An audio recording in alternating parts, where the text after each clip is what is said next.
All right, here we go. OverDrive, off and running. TSN 1050 on the TSN app, your home smart speaker, and up on TSN 2 this afternoon. Bryan Hayes, the dog Jeff O'Neill, Frankie Corrado in here. Looking good, feeling good. Pro athletes salute. Two pro athletes. I'm just going to say it's nice to be alongside another pro athlete. Same mentality, same approach, same diligent work ethic. Frankie, Chesko, nice to see you. What's up, brother? Are we? Hazy B, I think we got to do something. I don't know what's going on, but we got to do something today on our show to jack up the Super Bowl. I kind of feel, and obviously we want everybody to watch the Super Bowl on CTV, but it just, like, maybe you were right, man. Maybe they needed some fresh blood in there to kick it out. Like, it's very, very stale. Dude. It's very stale. Dude. Kansas City, Philly, New Orleans. Yeah. You like, know, what's being bandied about? Like, maybe Saquon gets a couple TDs. Nothing, Mahomes win man. a third? Question mark. It's nothing. Like, there's nothing. We got to get it going, dude. Yeah, there's nothing because, like, this is the amazing thing about Mahomes, and it speaks to his greatness, that the Mahomes GOAT chat is already stale. Right? It's all like everyone's got a different view on that, and it's going to continue for a long time. But he's 29 years old. He's been in the league for what, 7 years, 6-7 years. So hang on a sec. So if he gets a third one, he's already the GOAT, and well, even if he doesn't have 7 like Brady? No, I'm not willing to establish that, but I do think that'll be a conversation for after the game. I'm just saying, like, the build-up, it's like they went 15-2. They did it again against the Bills and in the playoffs. They're back in the Super Bowl. They're favored again. It's easy to picture them winning. It's crazy. Let me put you on the crazy. spot here. If they go the three-peat, are they the greatest dynasty in NFL history? They'd have to be. They'd probably have to be in that conversation. But don't you think that's a conversation worth having? Yeah, the Pats won all those, but they didn't do 3 in a row. Right. Like, this is something they never did. Maybe that's something worth talking about. Yeah, and like historians might say the Steelers of the 70s who won, I think they won 4 did they win 4 in like 5 years or something like that? And I think, again, though, it's very focused to like Kansas City or New England, Patrick Mahomes or Tom Brady. Like, it's very, very focused, and that's kind of the whole week. And I think maybe what the NFL needs is a jab here and for Philly to win this game and something crazy to happen. Like, wouldn't that be the most shocking outcome is Philly wins. Shocks the world. Shocks the world, but in like dominant fashion, 38-14, and it's not even a ball game. Kind of like Luke's first Super Bowl in Seattle when they played Denver. I remember there was a safety on the first drive. I think they won 38-0 or something like that. It was crazy. Yeah, they just dismantled Peyton Manning. I think that's the only way the Eagles win. Because if it's close, I just don't trust that Andy Reid and Patrick Mahomes are going to blow the big moment. Yeah. You know what I mean? Like, it almost has to be a blowout. If it's close, those guys are going to find a way to close it out. Well, I think that maybe that's pointing to what we're saying here, is that it just seems like such an obvious answer that Kansas City is going to win or find a way to win. And if you go into a movie and you know the ending, are you really jacked to see the movie? I don't know. I mean, and I guess that gets back to what I was saying in the past. And, you can't turn on me now. You were calling me a fraud yesterday. You want to see greatness. You want to see dynasties. You want to see Kansas City win for the next decade straight. I know, but the comment itself, it's like a lot of times Tiger Woods in the final group of a major, did you know he was going to win? Yes. Did you watch? Yes. With excitement? I'll be watching. Did you I'll love be watching. It? Yes. Yeah. So what's the difference? There's something about Mahomes, and I don't know what it is. I was like this. Like, I had Brady on the same pedestal, like, super fan-wise, as Tiger Woods. I'd be like, man, Tom Brady, I can't wait to watch the Pats. And I was like although I couldn't call myself a super fan because I'm sleeping no matter what. I don't really care that much. I'm not wearing the gear. I'm not barbecuing in my backyard with other Pats fans. But I love watching Tom Brady. I was a fan of his. He went to Tampa Bay. I'm like, let's pick up another one down there, Tommy. I thought of him as my best friend. That's how stupid I was. Mm-hmm. With the Chiefs, I'm interested because I'm like, this guy just never loses. Like, I'm interested in that mystique, the guy that never loses. He always gets it done. Yeah. I find it fascinating, but maybe everybody doesn't. Well, I do think there's a Tom Brady element to it that we just didn't have a chance to breathe before this guy arrived. You know, like, Tiger Woods didn't show up in 1987 and say, "Thank you, Jack. Like you put that green jacket on now me." Now watch me. Yeah, we had to wait a decade. Like there was no time to breathe. It was just Brady, Pats, and now immediately Mahomes. And like the NFL gets credit for being this team of parity, and it's the complete opposite. Like there's been 2 quarterbacks in 2 teams that have dominated for 25 years. I wouldn't call it parity, man. There's no parity. The bad teams are the bad teams every single year, it seems like. Buffalo has turned the corner. Why? They got Josh Allen. Yeah. Like you get this one superstar that can change the complexion of your group. Now you got something. But it's Pat. Even if Mahomes and the Chiefs lose this week, next year they will probably win. You know what I'm saying? Yeah. Like there's They'll be like, we are so sick of losing that we have got to get back on. Even if they win this one, Patrick Mahomes is going to say after the game, I'm dying to get 4 in a row. It's true. I can't sleep at night until I get 4 in a row. And the whole league's like, is this guy insane? He is. He's a freak. Like another crazy thing about the Pats, they went 10 years between Super Bowls, right? This guy can go 3-peat, take 2 years off, and get back there and do another couple. Mm-hmm. And like at that point, we're talking about the greatest dynasty, like hands down, ever. Absolutely. Like that's. Yeah, but you got to figure Kelsey's gonna disappear. Reed's going to disappear. Spags is going to disappear. It's going to kind of evolve and be different. That's going to be where you really start discussing and comparing and contrasting him and Brady. You know, you can't fast forward the guy's life and his career. Like, there's nothing you can do. But at some point, and Brady had the luxury of having Belichick with him the whole time. I don't know if Andy Reid's going to coach another decade. Like I don't know if he will. No. He's not a young guy. He's been around for a long time. He probably won't. So what does Mahomes look like with a new coach and a new set of weapons? Because Brady went through it like 3 or 4 different times. Oh, yeah. He had Randy Moss. He had... Yeah. I mean, in the early years, Moss wasn't even there. And then Moss showed up, and he didn't win with Moss. Right. Like, he lost the Super Bowls with Moss. And then all of a sudden it was Gronk showed up and Amendola, Edelman. Exactly. Edelman showed up. Those were the guys he was doing it with those last couple of years. They weren't spending big money on big name wide receivers when it was all said and done. It was those guys. That's the amazing thing. Like the best weapon he had was Randy Moss. He did not win a Super Bowl with him. That's crazy. That's the guy that with him and Moss in 2007 was absurd. Like, dude, I hated that absurd. Danny Amendola, too. I was like, that guy's always hurt. He's a wussy. He's a loser. Why does New England want that guy? And Brady turned that guy into a killer. Yeah, well, that's the beauty of it, right? Like the best teams, the best players, the best cultures. That's what we were talking about yesterday with the Sabres. Like reverse of the Sabres is that's sucking the life out of that guy. Get him out of there, get him somewhere else, and he's going to flourish. And... you know, that's what's happening throughout every league. Look at the NBA today. There's a million different trades going on. The Raptors are buyers. The Raptors are buyers. Why would they do it? Like, the Raptors are buyers. What are they doing? Like, all of a sudden, they're not, like, tanking this year? It's like, why? No, I know they want to tank this year, but why would they even be tempted? Well, here's my thought on this is that if Masai Ujiri is going to run the operation, he was never, ever going to commit to a scorched earth. We are the laughingstock of sports, which could extend upwards of 3, 4, 5 years, and you hope you come out of it with an accumulation of all these young players and all these picks in the futures and all these pick swaps that then you can really start to manufacture what you want to do and trade things and bring in superstars, and maybe you drafted your own superstar. Masai doesn't have the stomach for it. Like he said at the start of this year, they're in the rebuilding process. He's never going to say we're tanking. And no one can or will, or they'd get fined. Like Adam Silver would not allow an executive to come out and say we're admittedly tanking. But I think Masai just doesn't have the patience for it.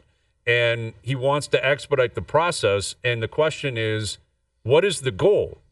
Like, is the goal to be competitive again, or is it to win a championship? Because you can be competitive with the acquisition of Jakob Poeltl and Brandon Ingram if he's healthy and playing. You're a better team. Ingram's a guy that's a lot of fun to watch. He's a pure scorer. but he's hurt a lot. He's never been in a winning situation. He doesn't defend great. Like, there's ups and downs to him, and you have to pay him immediately. It's a lot like Quickly last year. They're going to acquire him and then immediately pay him and not even know if he fits. Does Quickly even play anymore? Well, Quickly's hurt all the time. He's played like 12 games this year. Yeah, and that's the thing. Like, I think anyone that tracks the NBA or is a fan of the NBA, you've had to adjust the way you view every player because everyone's hurt all the time. Yes. And they're doing load management more than ever. And they're still hurt. I wonder if there's a fear factor with Masai. And you had, like, that's one way of spinning it. I wonder if it's like if you run an operation like the Raptors where, in a way it's almost like the Blue Jays where you try and go after free agents. You want to throw some money around. It's just hard to recruit those guys. But if certain things fall in your lap, you almost say, screw the timing. Like, I just got to do this now, or I don't know when this opportunity is going to come up for me again. So we'll figure out the rest afterwards because I just can't pass this up. I think that's probably what's happened here, too. You do, like, Masai's not stupid. He knows you're just not going to sign the biggest free agents to come up here, and you're not going to get the veteran guys to commit to coming here either. You know what I mean? Like Jimmy Butler's, and they're just going to say, don't even trade for me because I'm not going to show up. Right. Like, that's the way the NBA works now. The players have the power to be like, don't do it because I won't show up, or I'm not going to sign with you. So here, what clearly has happened is they've acquired Ingram, and it sure sounds like they've worked with his reps, and he's going to sign an extension. So they've got a guy, and he's 27. He's uber talented. He's again a blast to watch play when he plays, and I think that may have been it. That he's not looking at this linear timeline. That he's trying to accumulate as much talent as he can, whichever possible way he can. Which you can't blame anybody for. Exactly. Yeah. And that's what they're doing here. Yeah. That's what he's trying to do. And whether it's going to work or not, I'm not convinced it will. I'm not sure Masai believes it's going to work in terms of them competing for a championship down the road. But are they going to be better, more fun to watch, back into a play-in or maybe a playoff team? Yeah, that's possible next year. I'm not sure, like, the Raptors, if we ever go into a season saying the Raptors are absolutely a championship contender, I'm not sure that's in the cards for a long time. It's one of those things, like, how are you going to build a team, with all the restrictions or all the roadblocks that we just talked about? Yeah. You're always going to be known as they're competitive. They're just never going to be that runaway team. No, and yet, Masai, when he got here, he took over a competitive team, and then, you had Lowry, you had DeRozan, you had a couple of other pieces. Valanciunas was here. You had a good coach, and they did great work finding the Siakams and the Van Vliets, and they had Norman Powell, and then all of a sudden you get Serge Ibaka, and it put you in a position where you could strike. And you got Kawhi, and then you got Gasol at the deadline, and you win. And I think he's probably thinking, I got to put myself in the same spot. Accumulate a good team with some good pieces, keep growing through either the draft or college free agents, whatever, build your system up, and hope within the next 3 years you're in a window where it's like, that guy's available, we have the pieces, we're going to grab it, and we're just going to take another kick at it. And that's it. And that's all you can ask for. And that's the thing. It'll have a quick expiration date. Yeah. You got to strike while the iron's hot. And that's everything's a quick expiration date. I think guess the in one that league. thing we can take from the last month, whether it be the Colorado Avalanche or Jimmy Butler or Phoenix wanting to move off of KD or Jimmy Butler going to, like, there's no loyalty in pro sports. Like, can we just come to that conclusion, man? Mm-hmm. Myles Garrett in Cleveland, it's like the team either wants to gas a guy or a player wants the hell out of somewhere, man. And it's everywhere, and a lot of it doesn't become public. There is zero loyalty. If a team sucks, a player's like, out of here.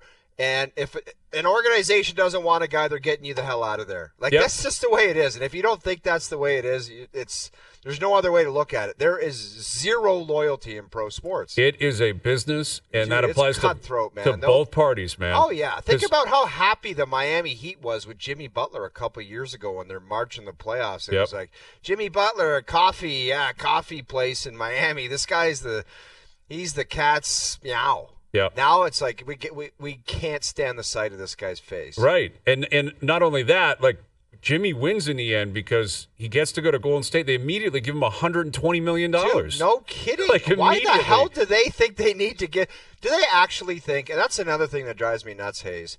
Like, where Steph Curry's at now, the Smash Brothers aren't alive.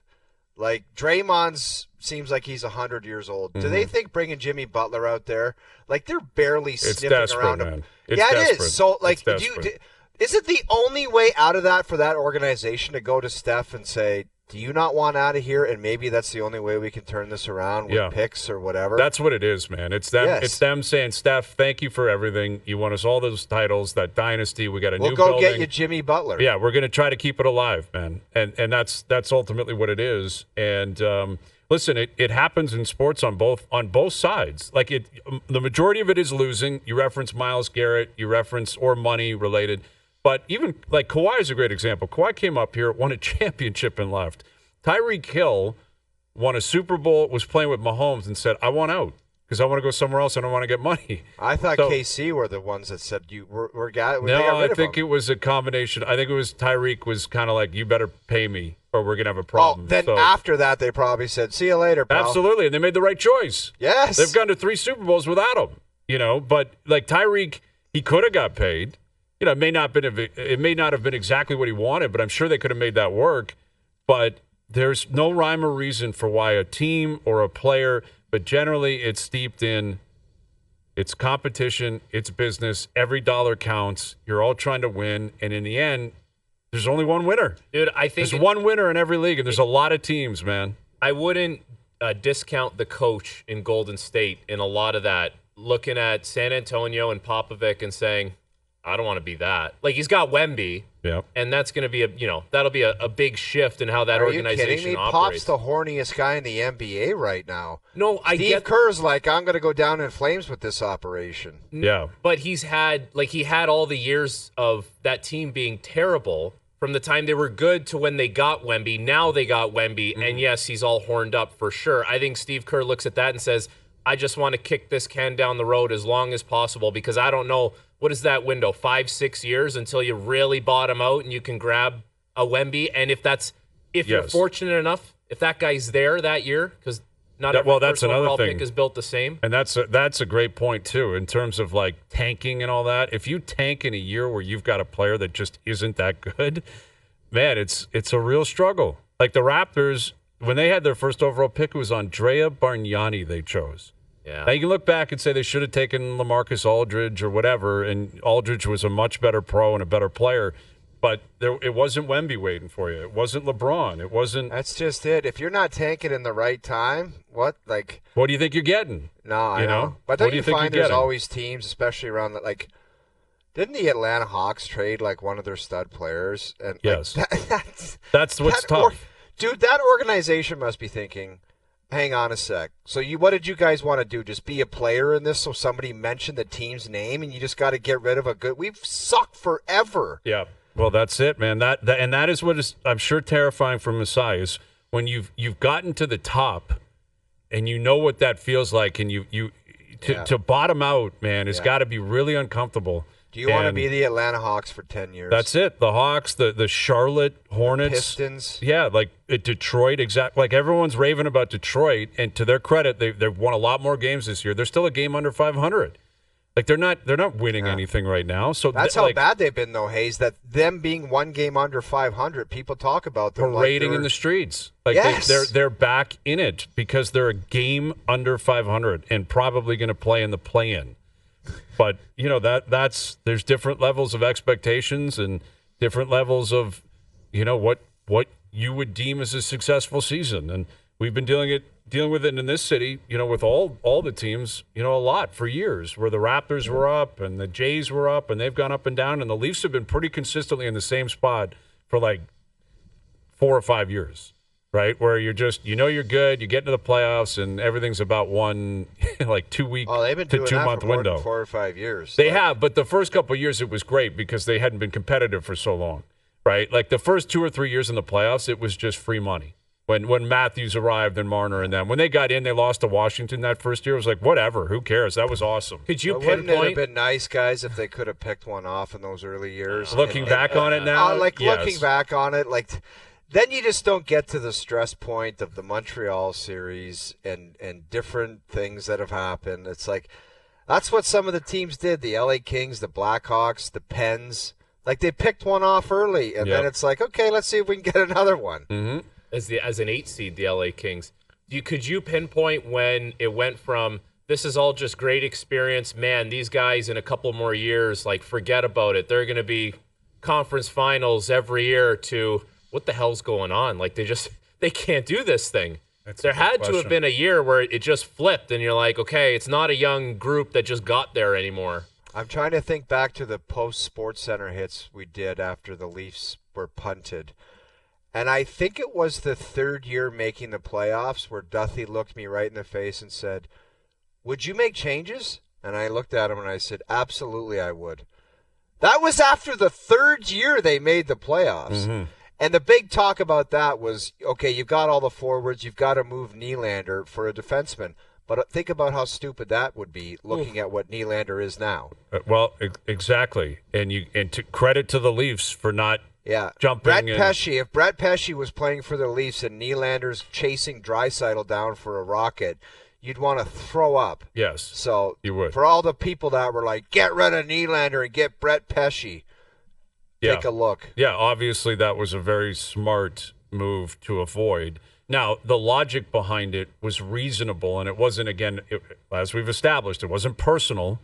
It was business where people are looking at it saying you're top-heavy, too much money here, you have to spread the wealth. Like, those conversations have been consistent. They're still here with the Leafs. You know, you're still like, man, they got a lot of really good top-end talent there, but what is going to happen throughout the rest of the lineup? And with or without Willie, that probably still would have been the case. But obviously Nylander has morphed into what he's morphed into. And as of now, Willie's got the best chance of them all to be a Leaf for life because he signed for 8 years, full no trade, full no move. Austin comes up in 3 years. Mitch is up this year, right? Like there's a chance everyone else is playing somewhere else, and Willie's doing the wave at 40, saying how much he loves Toronto. But it's fitting and it's appropriate because everything about Willie just screams to, I can handle this market. Like, think about, what you just said. Like, that guy was top 3 forward on the team, and it's like, that's the guy we got to move. Why? Just because it's Willie and the way he acts or the way he plays, or he can float in and out of it. And he's like, yeah, whatever. They said that 6 years ago. Look at me now. Like, there's been so many things that have happened. It's like, yeah, whatever. I just keep playing, and I just re-upped for 8 years, and I make a ton of money. It's all good. Yeah. Just keep plugging along. And Willie will be in action tonight. We'll get into this Leafs-Seattle game tonight where Marner is going to return. Stolarz will return tonight as well.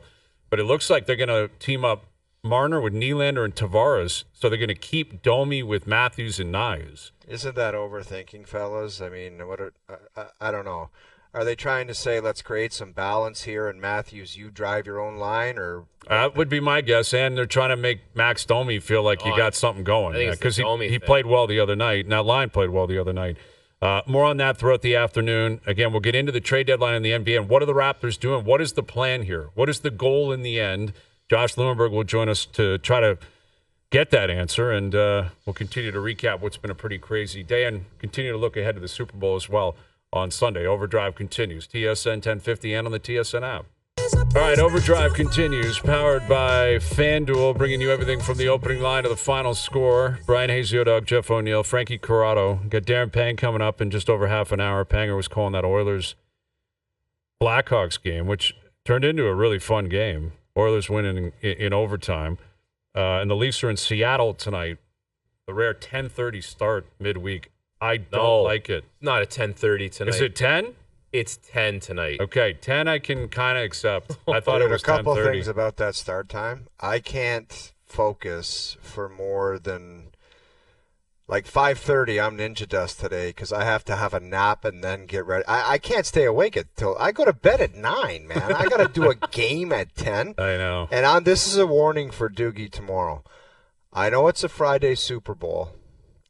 But you better have a logjam show, man, because if I have to blab for more than 3-minute segments at a time, my brain is fried. I need you tomorrow. You gotta I need you full, tomorrow. I know you do, full dude. Tatty booking tomorrow. Guys, if I have 2 late games, I'm almost 50 years old, man. 2 late games in a week buries me. I'm useless tomorrow. Look at this guy. Morty Seinfeld.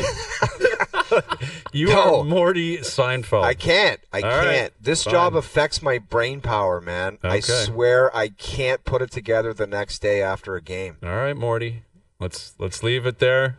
You know who's been up literally 24/7 is Josh Lewenberg. Jay Lou was doing Sports Center hits last night. He was on with Jay. He was on with First Up this morning. He's everywhere. He's had really strong opinions, and obviously he covers this team as closely as anyone, and he joins us now. Here's our Raptors reporter, Josh Lewenberg. Josh, now that we're through the trade deadline in the NBA, we know of what the Raptors decided to do. They're very active here. Now that the dust has settled a little bit, how do you react to the overall movement and decisions by Masai Ujiri and company? Yeah, look, I'm surprised. I mean, I think what a lot of people expected, myself included, was the type of move that we saw today. The Davion Mitchell for PJ Tucker, who they'll waive buyout, and some draft compensation, using their financial flexibility to collect a few minor assets and nothing that was going to jump off the page or make headlines or blow minds like some of the trades we saw earlier this week. That's what I expected. That's what we got today. Certainly not what we got last night. And yeah, like the Ingram trade to me is still kind of shocking. I think it's clearly a bet on talent, and Ingram isn't lacking for talent. That would be the sales pitch coming from somebody who doesn't like the trade. The argument would be a former All-Star, 27 years old, but the type of player that is hard to find and that the Raptors haven't had success recruiting in free agency. And even if they were able to recruit him in free agency, they wouldn't have had the cap space to sign him outright this summer. So you trade for his bird rights at a pretty reasonable cost, right? Like, all things considered, you get him at a discount. So the price was right. And I think, like, if you look at it in a vacuum and without context, you can say, all right, reasonable trade. And you probably could have said the same thing about the Jakob Pearl trade back in 2023. But context matters.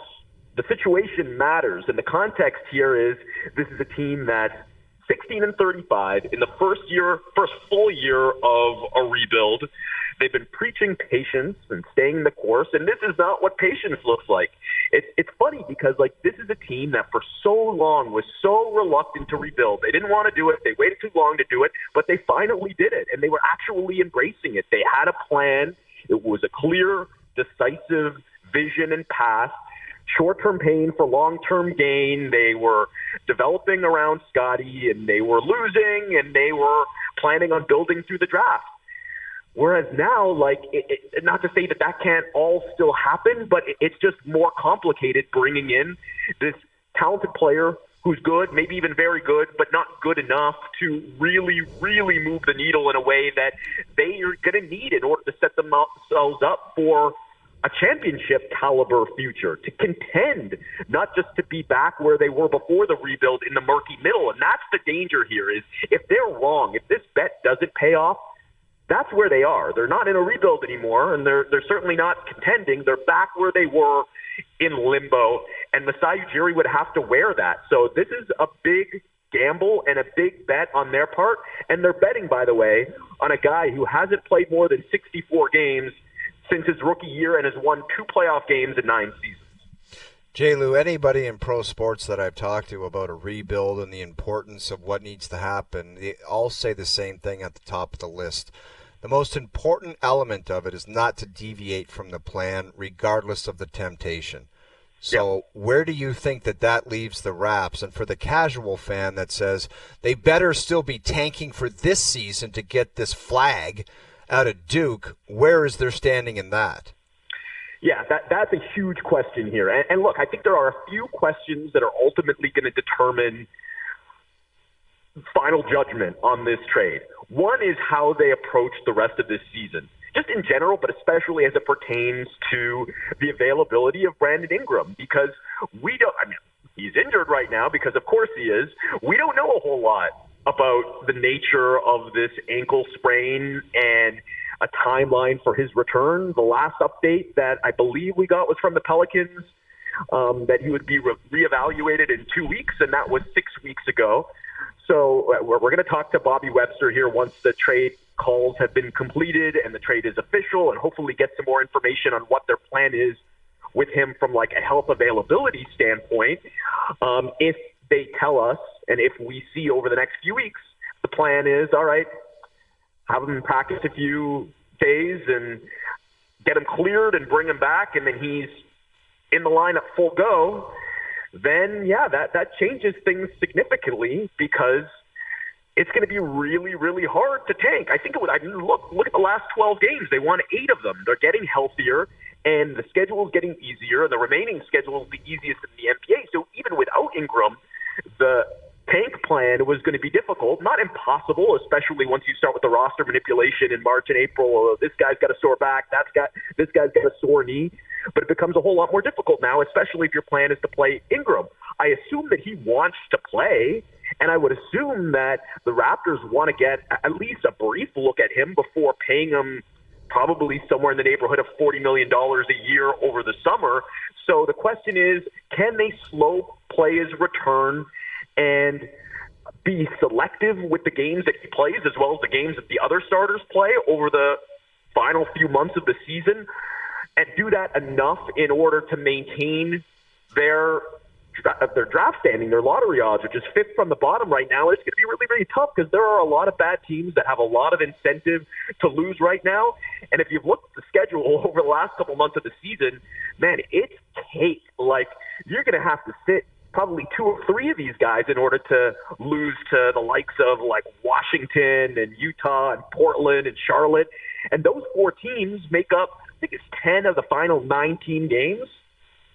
Oof. With Josh Lewenberg. And I guess, like, I'm wondering if the question now needs to be, if it was in the best interest to tank and go scorched earth, and that's a really, really difficult thing to endure, and I'm not sure how many ownerships would be willing to do it or at least be proactive and suggest they should do it. But if that was the plan, or if that was in their best interest, is it that Masai Ujiri was just not the right guy to do that?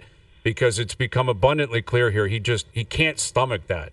Like, the Pirtle deal was the tip of the iceberg. He's shown his hand before. Like, Masai doesn't want to do it. He won't do it. He's gone this far. I guess he's willing to stomach to this extent. But this Ingram deal came up, and he's like, I have to do this. I'm a better team with him. And if he's healthy, he can score, and he can bring something to the table. Also, they're going to pay him. Like, I'm getting quickly flashbacks here, Josh. Like, he may not play, and they're just going to pay him and hope it works without even knowing if he works. Like, all of this is on the table, but ultimately it comes back to Masai, doesn't it? And whether or not he was the right guy, if you felt like you had to go scorched earth and take 3 to 5 years to do this. There's some obvious comparisons between this and the Pirtle deal that you mentioned. I mean, this is the second time in 3 years where the Raptors have been in prime position to chase a generational talent in the draft and instead decided to be surprise buyers at the deadline and trade a first-round pick for the bird rights, the right to pay an expiring player. So in that sense, similar, sure, but the devil's advocate version of that is like, I would argue Masai actually showed the patience that he's become known for with that Pirtle trade, in the sense that, like, he was clinging onto that post-championship core, and that was just a means of extending it even longer than probably it should have been extended. Like I was saying earlier, that rebuild should have started earlier than it did, but it was like, all right, well, let's take a look at this group one last time, give them a center, give them a chance. The patience has been Masai's calling card up until today. What I would compare this to more, actually, and I've mentioned this a few times, is the Rudy Gay trade, 2013. Brian Colangelo is sitting on the hot seat. And that team was going nowhere, and that was kind of his gamble, his last gasp, his attempt to save his job was going out and getting Rudy Gay. Similar situation where, like, Rudy was good, not great, a fringe all-star, but very flawed. They didn't give up much to get him, so I think they liked the idea that, oh, this is a discount, we're upgrading our talent.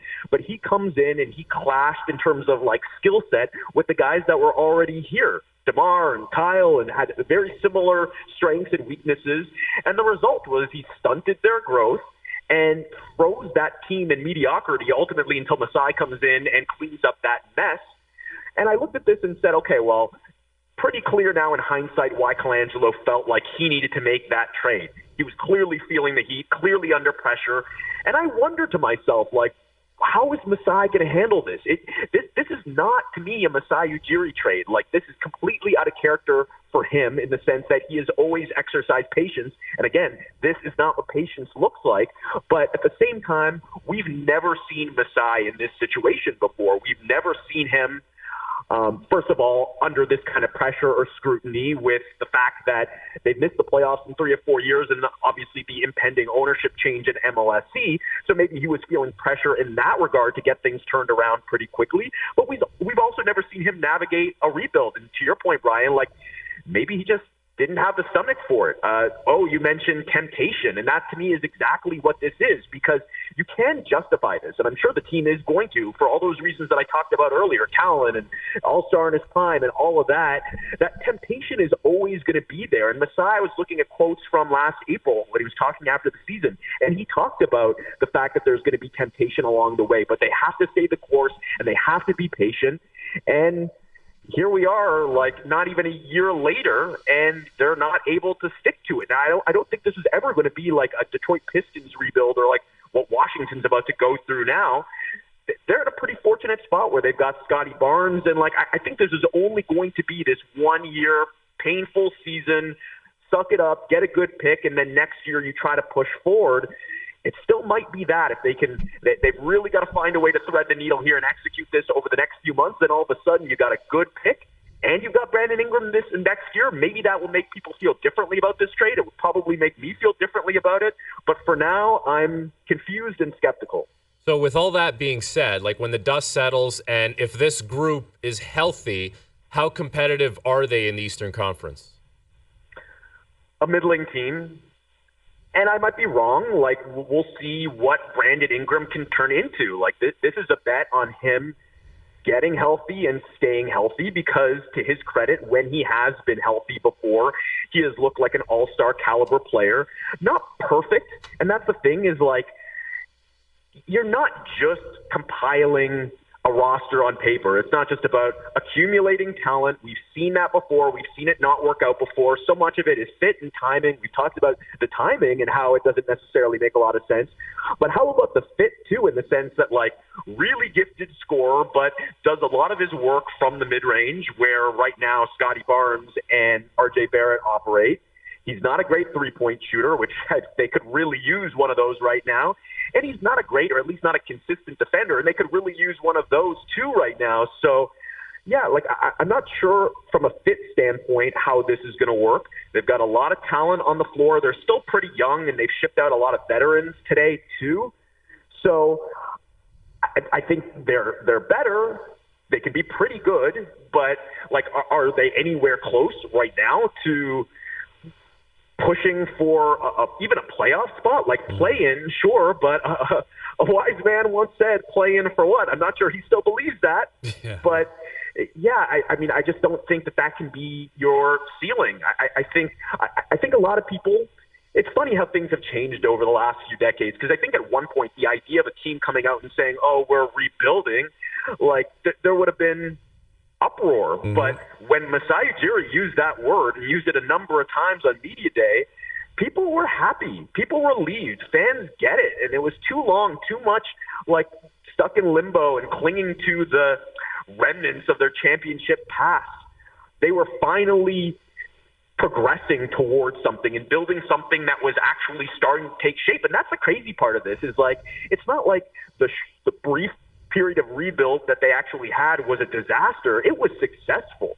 They were trending in the right direction. Things were coming together really well. The young guys have been showing strides and competing, playing hard under Darko, and they were losing games. Like, even despite this stretch of 8 wins in 12 games, they're still fifth from the bottom. So far, like, they've checked off a lot of boxes this season. I don't see what was wrong with just staying the course and playing out that plan, even just for a few more months, and then changing things up next year once they were actually ready. I'm not sure anyone feels like they're ready right now to be trading draft capital and one player away. Like, that's not the team that they are right now.